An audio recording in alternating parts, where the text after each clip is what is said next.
Сначала первые песни про родину, первая гитара и музыка, всепоглощающая и целительная. Именно она стала центром вселенной для нашего сегодняшнего героя. Здравствуйте, с вами программа «Карьера», я ее ведущая Наргиз Касымова.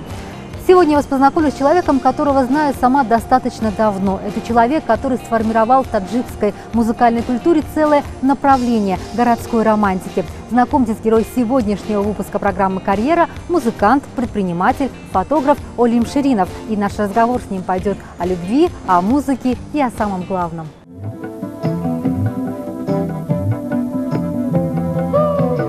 Они пришли в начале 90-х, их называли таджикскими «Битлз». Они пели про вечную любовь и надежду, что мир спасет красота и доброта. Группа «Парем» и Олим Ширинов – идейный вдохновитель и руководитель коллектива. Больше 20 лет он вместе с друзьями профессионально занимается музыкой, помогает начинающим артистам, занимается собственным бизнесом и увлекается фотографированием, тоже профессионально. Женат, отец 4 детей.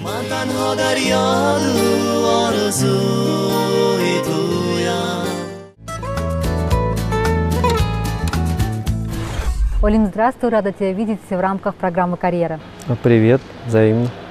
Мы знаем друг друга давно, поэтому это совершенно нормально, когда мы с тобой общаемся на «ты». Я помню, что впервые брала интервью у вашей группы «Парем», это лет 15, а может и больше назад, да? Больше. И с тех пор мы общаемся на разных культурных площадках, мы следим, наверное, за деятельностью друг друга в социальных сетях, и поэтому, с одной стороны, когда готовилась к программе, я думала, ой, ну я же все про него знаю, и с другой стороны, я поняла, что я ничего не знаю про Олима Ширинова, но интернет мне в помощь, да, и рассказы наших общих друзей, и, наверное, вот с того момента я узнала, что ты 7-й ребенок в семье, я знаю, что ты младший, я знаю, что вообще ты очень рано потерял отца, да, и тебе пришлось как-то быть кормильцем семьи, да, и, наверное, вот по жизни вот этот статус как-то он остается. Вот так ли это все было? Семья у нас действительно большая, у нас в семье 7 человек, мама в свое время получила даже медаль «Мать-героиня», не помню, правда, какой степени. Тогда, да, это было. Вот, да, поддержка тоже была хорошая, да, росли мы вместе, семья была дружная, коллектив такой, вот, поэтому, наверное, с детства у меня вот стремление всегда находиться в каком-то кругу близких людей. Папа, да, он рано ушел, когда мне было 24, мама к тому времени уже была на пенсии, брат инвалид у меня, братья и сестры, они все уехали в Россию, сейчас там живут, и поэтому действительно мне пришлось вести семью с 24 лет, так скажем, получается. Но это нормально, у меня как бы такие черты предводителя, лидера, они с детства были, и в группе тоже, поэтому я стараюсь двигать вперед всегда, постоянно что-то делать. То же самое и в семье, как бы, может быть, одно другому помогло, что так вышло, что я не ощущал каких-то проблем, каких-то тягот, забот от того, что так случилось. Да, конечно, в жизни бывают проблемы у нас, в жизни бывают какие-то трудности, но правильно говорят, что если нам даются какие-то испытания, нам и даются силы, чтобы их перебороть. Поэтому я могу сказать, что спокойно, даже не замечая, прохожу эти моменты. Вот скажи, насколько я знаю, ты музыкой практически с детства болеешь, ты поешь и на школьных дворовых площадках, и дома, и у мамы на работе, я знаю, да, эти моменты ты тоже как-то описывал в одном из интервью. Вообще эта музыка, она когда пришла в твою жизнь, насколько тебя охватила и поглотила? У нас в семье нет профессиональных музыкантов, но семья музыкальная. Мой папа играл на дутаре, у него был дутар, висел на стене, тор висел у него на стене, он до сих пор у меня в студии находится. Мои братья и сестры почти все, они играли на гитаре, то есть, пели, аккомпанируя себе. Старшая сестра даже пела на танцах. Тогда были такие танцплощадки в Душанбе, и по субботам, воскресеньям какие-то коллективы играли, люди танцевали. Вот, поэтому к музыке я как бы пришел довольно рано. Петь стал действительно, сколько себя помню, столько времени и пою. Мама говорит, что вот, чуть ли не как говорить научился, уже пел. Вот. В садике пел, помню, что вот на 9 мая в садике пел уже в заключительный момент, перед тем, как выпуск в школу. Я пел как раз День Победы. Мама говорит, там ветераны плакали. Так, вот. В школе пел, то есть если идет там, опаздываю на урок, и вдруг там в коридоре слышна какая-то музыка, значит, Ширинов идет, сейчас зайдет в класс.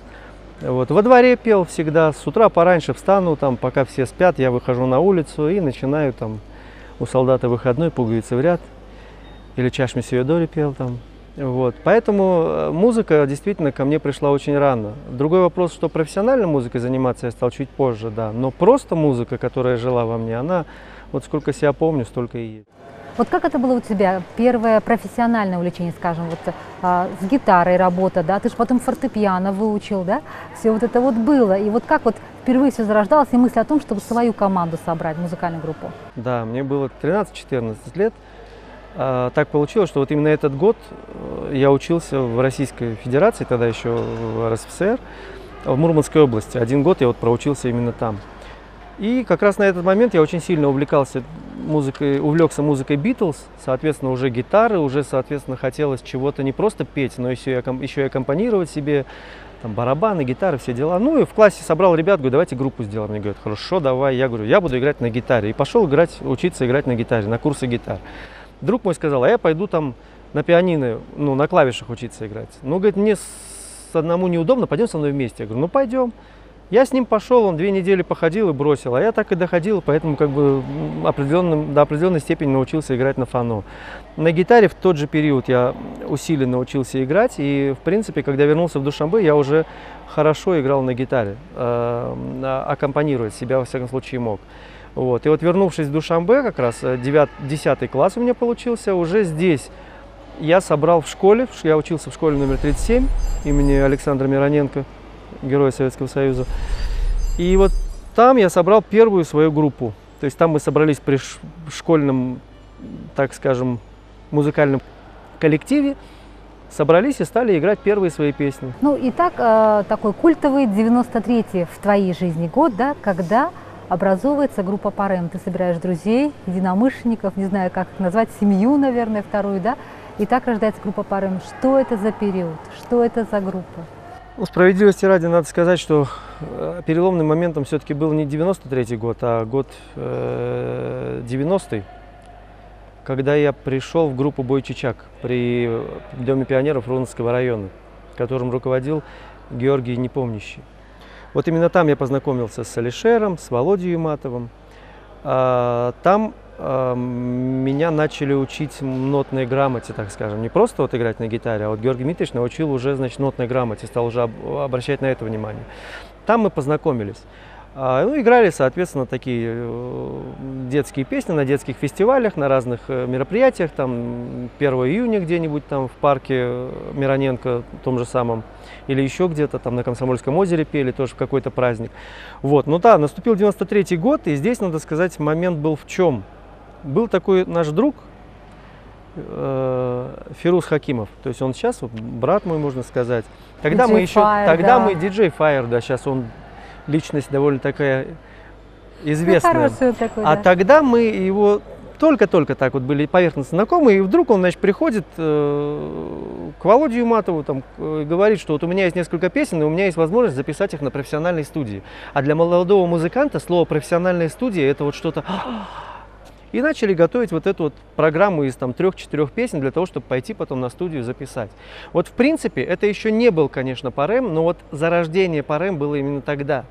Тогда заложилось начало вот этих связей, во-первых. Во-вторых, появилась определенная идея вот играть вместе и идти к какой-то цели. Да, в тот момент группа не называлась Парем, она как только не называлась. И «Звездный дождь» она называлась, и там «Асо» называлась, там, и «Авиа», что ли, там, я не знаю, «Конгломерат» хотели назвать уже тогда. Это ее, вообще был какой-то период что-то. бойсбендов, да, и все это как-то было на волне. Я бы сказал, не бойсбенд, как это сейчас воспринимается бойсбенд, когда стоят 4-5 мальчиков таких смазливеньких, и они, значит, под фонограмму что-то ля-ля-ля делают. Именно тот момент был ознаменован тем, что в городе было очень много живых музыкантов. Вот чего сейчас не хватает. Сейчас музыкантов море. Ну, если потом говорить следующие этапы, да, вот становление, пели вы и так далее. Потом, что было интересно, ведь были уже нулевые, да, это уже был другой совершенно период в истории группы Парем. Парем в том виде, в каком его знают уже люди, он зародился, в принципе, чуть позже. Это когда в группу пригласили Алишера Сайфуллаева, и когда мы стали петь песни, свои песни на таджикском языке. То есть до этого мы пели на русском, на английском, там где-то, может, на таджикском, напели иранские песни, еще что-то. А тут мы стали петь свои песни. То есть Алишер стал писать музыку, писать текст, И мы стали делать аранжировки, мы стали петь свои песни. И именно эти песни выстрелили. То есть именно тогда была песня «Айчар Виш», которая гремела. Именно тогда была песня «Меду Ньюне», именно тогда были многие другие песни. «Омадаст», за которые мы взяли Соне и лучший дебют года выиграли в 98-м. То есть, да, пришел Алишер Сайфулаев в группу, и у группы появилось свое вот такое лицо. Да? Когда мы стали брать музыку, написанную Алишером, это музыка, навеянная немножко фольклором, она такая национальная музыка, но в сочетании с рок-н-ролльными рифами, с таким мощным битом, и получалось, что это что-то интересное, такой фолк-рок такой получался. Потому что у нас в стране, в принципе, в таком ключе, ну кто играл? В таком ключе играл Мубарак Шов, в таком ключе играл Далер Назаров, Олег Фезов. Но у каждого, вот я сейчас назвал несколько таких культовых музыкантов, у всех были свои немножко черты. Давай сейчас дадим зрителям посмотреть возможность. Мы снимали в студии группу «Парым». Давай послушаем, что остальные участники думают про саму группу, про тебя, Алим, да, и про музыку в их жизни. Молодые и амбициозные, с гитарами и с блеском в глазах, они скромно вошли в таджикскую эстраду. Всем хотелось петь, и петь о вечном и добром, о любви в самых светлых ее проявлениях. Романтический образ группе «Парем» придали песни Алишера Сайфулаева, которые стали визитной карточкой паремовцев на многие и многие годы вперед.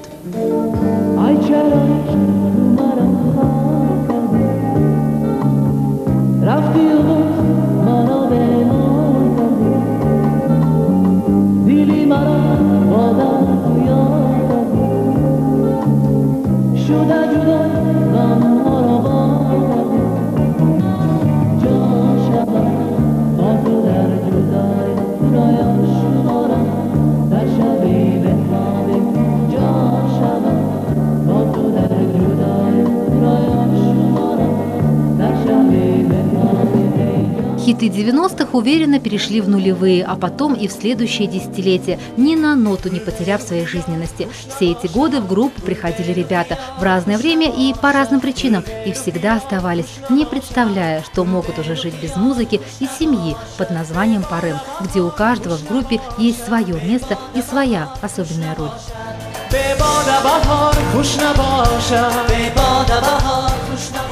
По сути, если даже пришел в группу в 95 году, но знал о группе гораздо раньше, имел возможность бывать на репетициях группы. И вот, будучи на репетициях группы, это все, наверное, больше зажгло меня для того, чтобы пожелать сильно, чтобы быть одной из частью группы. И вот в 95 году я в этой группе играю, сочиняю, пою. Ну, это даже можно сказать, что большей частью как бы моей жизни, да, потому что представить жизнь без группы, без музыки, это вообще, мне кажется, уже невозможно. Олим в группе как в машине двигатель, наверное, потому что от Олима, честно говоря, очень много зависит в группе, как и атмосфера, как и движение творчества, потому что Олим как и идейный вдохновитель в группе, да, и также он делает большой вклад, как бы дает энергетику группе. Он также очень сильно влияет, можно сказать, что на имидж группы, потому что он у нас такой, как и креативный, так и идейный вдохновитель в плане как бы позиционирования группы, да, так скажем, и на сцене. В более чем 20-летней истории группы были разные моменты – и радость, и горе, которые выпадали как испытания на прочность и на верность времени и собственным идеалам. Таким испытанием и общей болью стала потеря одного из участников группы. Трагическая гибель Хакима Хазраткулова стала настоящей утратой для всех паремовцев. И в то же время пришло осознание хрупкости жизни, а потому особой значимости каждого члена в группе. Когда играл Хакимчик, в общем, так получилось, что мы разъединились. Как бы. Играл Хаким, я ушел по своим как бы, музыкальным поискам. И шли своим путем. Они, вот ребята наши, все в своем, я в своем. И, в общем, пришел тот день, как вот несчастье такое, которое ушел наш брат. И вот все получилось очень, вообще непонятно. В общем, было на душе настолько печально, что, ну вот мы встретились в этот день. И я вот как раз говорил об этом с Олимом. Ну, я выразил свое, он выразил свое, и в каждом из нас это все было так, что и мы решили, что вот после как бы этого всего соединяться, больше видеться. И вот это все, оно вот придало к тому, что мы сейчас делаем что-то, идем вот вперед. Сегодня группа Парем – это все те же ребята, только со своим жизненным опытом за плечами. У каждого своя семья, свой бизнес, свои интересы и только одна на всех любовь – музыка, которая по-прежнему объединяет и дает силы жить и творить, чтобы каждый день был особенный.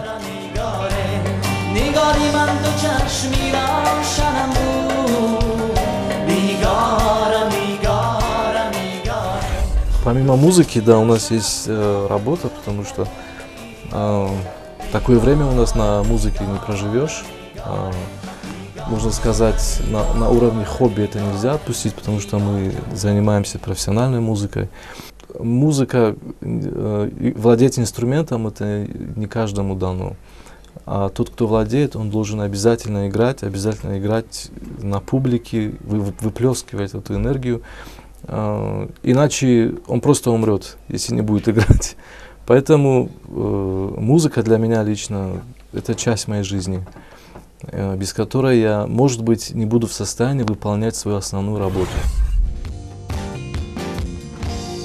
Сегодня группа Парем готовит для своих поклонников концерт, где к известным хитам добавятся и новые песни. Но по-прежнему петь ребята будут про любовь, про верность и про жизнь, которая дается лишь раз. И прожить ее надо искренне и с душой, чтобы сбывались все мечты о лучшем.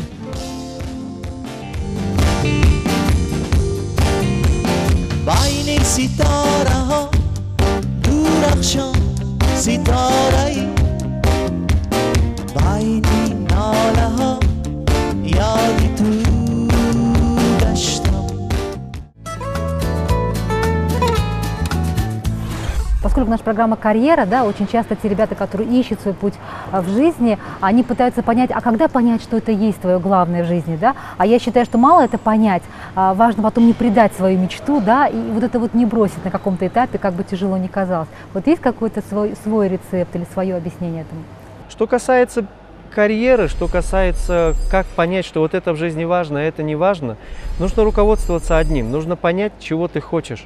Если ты понял, чего ты хочешь, соответственно, нужно уделять этому времени. Ко мне часто приходят молодые музыканты и говорят, я хочу заниматься музыкой. Вы там продюсер, помогите мне. Я всегда делаю одну такую интересную вещь. Я сначала провожу с ним беседу, общаюсь, то есть вообще в беседе пытаюсь понять, насколько человек действительно этого хочет. Потому что понятно, что человек там 19-20 лет, он такой, я хочу стать звездой, музыка моя, я вижу себя на сцене, ла-ла-ла. Это понятно. Но когда начинаешь общаться с ним, ты понимаешь, что на самом деле он-то не готов к этому. Для него это просто софиты, фанфары, там, музыка, аплодисменты. А когда речь идет о работе, это, у него это как-то уже глазки тускнеют, уже не так интересно. Но даже если человек вроде бы после первой моей с ним беседы проявляет интересы, вроде как нет, он такой, да, я всегда потом следующую встречу назначаю специально в неудобное для них время. Вот в очень неудобное для них время. И потому как человек реагирует, я вижу, насколько он готов. Если человек мне говорит, ой, извините, но я сейчас не могу, у меня сейчас что-то, ну извини, до свидания. Все. Потому что если человек к чему-то стремится, но находит более важное дело, ну, значит, это не его. Все, пускай занимается чем угодно. То есть, во всяком случае, я свое время на него тратить не буду. Ты достаточно серьезно относишься ко всему, чем ты занимаешься, да? И в том числе к фотографированию. Это вот еще одна стихия, еще одно увлечение, которым ты занимаешься вот последние, скажем, 3 года. Это правда? Профессионально, да, да. Первый фотоаппарат мне подарил брат еще, когда мне было лет 12. Смена 8М, такой фотоаппаратик был. Пленочки, черно-белые пленки. Я ходил, снимал там на выставках еще что-то, потом проявлял там фиксаж, закрепитель, увеличитель, сидишь там в темноте, в фартуке, пленку меняешь. Это было в начале, да, но потом как бы жизнь, музыка, все дела. И как-то, кажется, в 2011 или 2010 году я просто вышел с семьей на улицу, ночью снег идет, и снял фотографию. Ну, просто, без претензий, просто снял фотографию, называется «Первый снег», все, и выложил ее на один фоторесурс. Ну и там началось что-то по типу, ой, да что это вы здесь наснимали, вы бы лучше музыкой занимались, у вас музыка лучше получает. То есть я-то знаю, что у меня музыка лучше получает. Я же не выставил, что ой, посмотрите, какой я крутой, я снял там красивые снежинки или там что-то еще. Нет, это просто снимок настроения. Да, если бы отреагировали спокойно на это, может быть, я не занялся бы фотографией.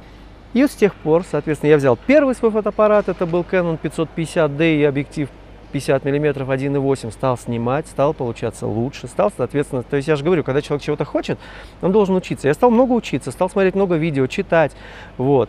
Это было самообразование, да, буквально? У меня всегда самообразование. Потом я стал выставлять свои фотографии на этом же фоторесурсе, на других фоторесурсах, еще, потом купил другую камеру, соответственно, стал изучать различные техники съемки, различные техники обработки, ретуширования, прочих моментов использования внешних вспышек и там других моментов.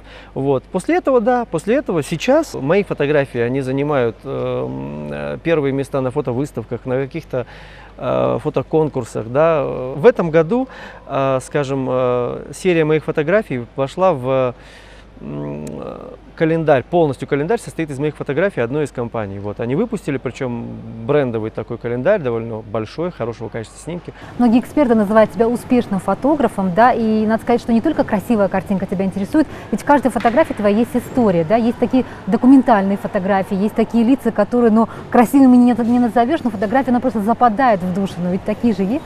Я снимаю в разных стилях. Я люблю снимать природу, я люблю снимать макро, но, конечно, портретная фотосъемка – это одно из любимых моих направлений. В принципе, как я думаю, любого фотографа, потому что, когда мы видим человека другого, нам нравится ловить эмоции. Вот. Да, конечно, у меня есть ряд снимков социальной направленности такой, да, когда я снимал, оно называется «И увидав меня, не прячьте взгляд», да, когда я снимал людей в непростых жизненных ситуациях. Давай дадим зрителю посмотреть на фотографию Алима Ширинова, и пусть каждый судит о том, что интересного есть в его фотографиях.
Ты отец 4 детей, у тебя 3 дочери, 1 сын. Я знаю, что семья в твоей жизни занимает, ну, главное место, да. Я знаю, что этот брак с Нигорой – это твой 2-й брак. И тем не менее, вот это вот огромное семейное счастье, да, и это же непростой труд строить семейные отношения. Если бы было какое-то правило, на самом деле оно есть, но я вообще говорю, если бы оно было, вот, то все люди были бы счастливы. Вот. Самое важное в жизни, многие люди это знают, это правильно выставлять приоритеты, да, чтобы знать точно, что вот это мне важно, а это мне не важно. И вот то, к чему важно, соответственно, этому уделять больше внимания, больше времени. Прожив вот столько лет, сколько я прожил, я пришел к тому, что самое важное в жизни все-таки это семья. То есть у меня есть группа, которая занимает уже большую часть моей жизни, да, я в ней. У меня есть бизнес, у меня есть хобби какие-то, увлечения мои, да. но все это на самом деле ничто в сравнении с семьей. То есть в первую очередь, я считаю, для человека должна быть семья. Для меня лично, я не знаю, как для других. И на самом деле мы же понимаем, что если бы каждый человек думал, как я, сколько счастливых семей было бы, да? Но их нету. Почему? Еще раз говорю, потому что все люди разные, и каждый человек живет по-своему. Если человек нашел свою половинку, если человек нашел того, кто его понимает, и того, кто его слышит, и если человек сам готов слышать того, кто рядом с ним, то никаких проблем в семейной жизни нет вообще. Нигора, она действительно у меня золотая просто. Я услышала тебя и твое отношение к семье. Давай послушаем, что думает твоя супруга. Мы были у вас дома, снимали детей, Нигору. Давай посмотрим, что они думают о тебе, почему тебя считают милосердным и что есть в семье Шириновых, их секрет семейного счастья. Олим и Нигора Шириновы в медийной среде считаются парой показательной. Всегда вместе, всегда рядом и всегда счастливые. Так ли это на самом деле, мы решили узнать у самой Нигоры. Для нее, так же как и для Олима, это второй брак. С известным музыкантом она познакомилась в интернете. И тогда представить себе не могла, что все закрутится через пару месяцев. Приглашение на концерт любимой группы стало для нее решающим. Пошли с сестренкой, очень хороший концерт провел. Впечатлило меня и сестренку то, как он играл палочками. Если вы были, вы наверняка знаете, как он играет палочками. Да, барабанными палочками прям играет. Мы с сестренкой, ой, смотри, как он прям... Ну, естественно, то, что поет, это само собой. Вот. После этого тоже начали общаться, уже как-то встречаться начали потихонечку. Там в обед пригласит, там, ну, первое свидание, правда, было тоже очень хорошее у нас с ним. Пригласил меня в ресторан, посидели, букет цветов, который я потом забыла там, проводил до дому. Ну, вот начали встречаться после этого потихонечку и поженились. С тех пор прошло 9 лет. Любящие супруги до сих пор устраивают друг другу приятные сюрпризы, будь то подарок с описанием 100 достоинств половинки или неожиданные выезды по выходным. Мы можем утром в субботу или воскресенье, мы встаем, завтракаем, и он говорит: так, быстренько собирайтесь, мы едем на Варзоп. Я говорю: на Варзоп, надо же что-то приготовить. Вот. Очень часто бывает, что или в субботу, или в воскресенье, это как бы выходные же дни, и во время завтрака он говорит: так, собирайтесь, мы едем туда-то. И вот мы семейно начинаем быстро-быстро собираться. Это, ну, очень часто такое бывает, потому что мы не планируем никогда, что давай вот точно поедем и вот отдохнем там. Нет, это всегда спонтанно. Для этого у нас всегда готов мангал небольшой, всегда сосиски в морозилке. Для детей папа также непререкаемый авторитет и лучший во всем и всегда. Пример для подражания и обожания. Они любят про него говорить «милосердный». Папа у нас очень добрый, хороший, самое главное, милосердный. В школе про него знают почти все. И учителя, и ученики, там, одноклассники. Многие слышали его песни, говорят, классно поет. Учителям очень нравятся его фотографии. То, как он фотографирует природу, дом, семью. По мнению супругов, семейные отношения – это непростой труд, который в паре должен проявлять каждый. Два разных человека должны найти общую золотую середину. Вот. Но, например, меня воспитывали так: женщина должна уступать. Мужчина прав, не прав, женщина должна уступать. И я, например, всегда вот по такому принципу. Даже если вдруг что-то он сделал не так, все-таки я должна уступить, потому что я женщина. Вот. Ну и он, конечно же, тоже со своей стороны. Если он что-то сделал не так, он это понимает прекрасно. И если вдруг действительно он понимает, что что-то не то, он всегда придет, обнимет, поцелует. С любимыми не расставайтесь, советует Ширинова, ведь быть вместе – это действительно счастье, а уметь слышать друг друга – это искусство, почти такое же, как и музыка, которую слышит каждый по-своему.